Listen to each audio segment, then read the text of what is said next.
Bomb ഭീഷണിക്ക് പിന്നാലെ രാജ്ഭവനിൽ bomb സ്ക്വാഡിന്റെ പരിശോധന നടക്കുകയാണ്. ഗവർണർ ഉടൻ രാജ്ഭവനിൽ എത്തും. അഷിൻ ഡിയേഗോ വിവരങ്ങളുമായി. അഷിൻ, ഇപ്പോൾ തലസ്ഥാനത്ത് ബോംബ് ഭീഷണി എന്നുള്ള വാർത്ത കുറച്ച് മുമ്പ് വന്നതാണ്. പോലീസിന്റെ പരിശോധന ക്ലിഫ് ഹൗസിലും രാജ്ഭവനിലും ഒരേ സമയം നടക്കുകയാണോ? ഗവർണർ എത്തും മുമ്പോൾ പരിശോധന പൂർത്തിയാക്കാനുള്ള ആലോചനയാണോ?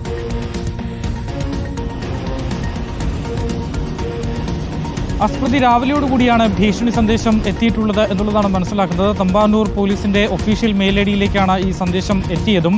അതുപോലെ തന്നെ മുമ്പ് വന്നിട്ടുള്ള സന്ദേശങ്ങളിൽ നിന്ന് അതേ കണ്ടന്റ് തന്നെയാണ് ഇന്ന് ലഭിച്ച ഭീഷണി സന്ദേശത്തിലും ഉള്ളത് എന്നുള്ളതാണ് പോലീസിൽ നിന്ന് മനസ്സിലാക്കുന്നത്. രാവിലെ ഫോർട്ട് പോലീസിന്റെ ഈ ഒരു മെയിലിലേക്ക് ഭീഷണി സന്ദേശം അയച്ചിട്ടുള്ളത് ഒരു സിനിമാ നടിയുടെ വ്യാജ പ്രൊഫൈൽ ഉണ്ടാക്കിയാണ് എന്നുള്ളതാണ് മനസ്സിലാക്കുന്നത്. അതിന് പിന്നാലെ തന്നെ വലിയ തരത്തിലുള്ള പരിശോധനയാണ് ക്ലിഫ് ഹൗസിലും അതുപോലെ തന്നെ രാജ്ഭവനിലും നടക്കുന്നത്. ബോംബ് സ്ക്വാഡിന്റെയും പോലീസിന്റെ നേതൃത്വത്തിൽ വലിയ തരത്തിലുള്ള പരിശോധന നടക്കുന്നുണ്ട്. നിലവിൽ ഇപ്പോൾ എന്തായാലും ഗവർണർ ഇവിടെ ഇല്ല എന്നുള്ളതാണ്. അദ്ദേഹം ഒരു പരിപാടിക്ക് വേണ്ടി ബാലരാമപുരത്താണുള്ളത്. ആ പരിപാടി കഴിഞ്ഞ് അദ്ദേഹം തിരിച്ച് എത്തിക്കൊണ്ടിരിക്കുന്നു എന്നുള്ളതാണ് മനസ്സിലാക്കുന്നത്. പക്ഷേ ഇപ്പോഴും അകത്ത് ബോംബ് സ്ക്വാഡിന്റെ നേതൃത്വത്തിൽ പരിശോധന നടന്നുകൊണ്ടിരിക്കുകയാണ്. ഗവർണർ നമുക്ക് ആ ദൃശ്യങ്ങളിൽ കാണാൻ കഴിയും. ഗവർണറിന്റെ മുന്നോടിയുള്ള അദ്ദേഹത്തിന്റെ പൈലറ്റ് വാഹനങ്ങൾ എത്തി തുടങ്ങുന്നുണ്ട്. മറ്റ് വാഹനങ്ങളെല്ലാം ഇവിടെ തടഞ്ഞിട്ടിരിക്കുകയാണ്. ഗവർണർ ഉടൻ തന്നെ രാജ്ഭവനിലേക്ക് എത്തും എന്നുള്ളതാണ് മനസ്സിലാക്കുന്നത്.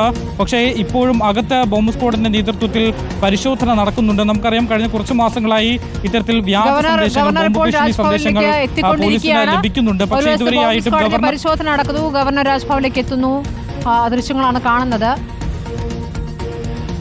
അകത്ത് പരിശോധന നടക്കുന്നു. ഗവർണർ രാജേന്ദ്ര വിശ്വനാഥ് ആർലേക്കർ ഇപ്പോൾ രാജ്ഭവനിലേക്ക് എത്തിക്കൊണ്ടിരിക്കുകയാണ്. അകത്തിപ്പോഴും പക്ഷേ ബോംബ് സ്ക്വാഡിന്റെ നേതൃത്വത്തിൽ പഴുതടച്ചുള്ള പരിശോധന നടക്കുന്നു എന്നുള്ളതാണ്. ഗവർണർ എത്തിയെങ്കിൽ പോലും ഇപ്പോഴും അകത്ത് ഈ ബോംബ് സ്ക്വാഡിന്റെ പരിശോധന, കാരണം നേരത്തെയും ഇത്തരത്തിൽ സമാനമായ രീതിയിൽ ബോംബ് ഭീഷണി സന്ദേശങ്ങൾ ലഭിച്ചിരുന്നുവെങ്കിൽ പോലും ആ ഘട്ടങ്ങളിലൊന്നും കണ്ടെത്താനായിരുന്നില്ല. ഇപ്പോൾ എന്തായാലും ഒരു ഇടവേളയ്ക്ക് ശേഷമാണ് വീണ്ടും ബോംബ് ഭീഷണി സന്ദേശം ലഭിക്കുന്നത്. അതുകൊണ്ട് തന്നെ കാര്യമായ പരിശോധന തന്നെയാണ് അകത്ത് ക്ലിഫ് ഹൗസിലും രാജ്ഭവനിലും നടന്നുകൊണ്ടിരിക്കുന്നത് എന്നുള്ളതാണ്. കാരണം ഈ ബോംബ് ഭീഷണി സന്ദേശം സീരിയസോടെ തന്നെയാണ് പോലീസ് എടുക്കുന്നതും. ഇതിൽ പ്രതികളെ കണ്ടെത്താനായിട്ടില്ല എന്നുള്ളത് പോലീസിനെ ഒരു അലട്ടുന്നുണ്ട്. എങ്കിൽ പോലും ഈ ഒരു ബോംബ് ഭീഷണി സന്ദേശങ്ങൾ ഇങ്ങനെ തുടരെ എത്തുന്നത് പോലീസിന് വലിയ തലവേദനയാണ് ഉണ്ടാകുന്നത് എന്നുള്ളതാണ്. എന്തായാലും ഗവർണർ ഇപ്പോൾ രാജ്ഭവനിലേക്ക് എത്തിയിട്ടുണ്ട്.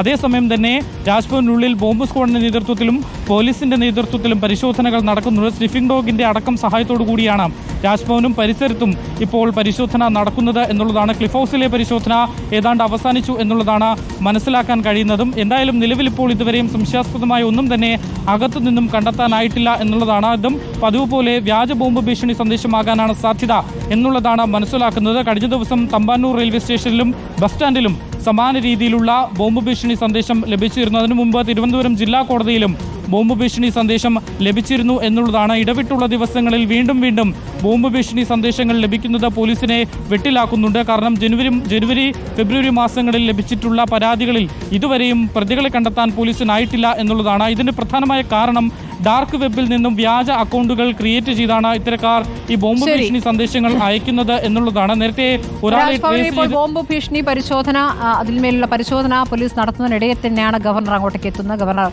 ആർലേക്കർ രാജ്ഭവനിലേക്ക് കയറുന്ന ദൃശ്യങ്ങളാണ് കാണുന്നത്. അഷിൻ ഡിയേഗോ ആണ് വിവരങ്ങൾ നൽകിയത്.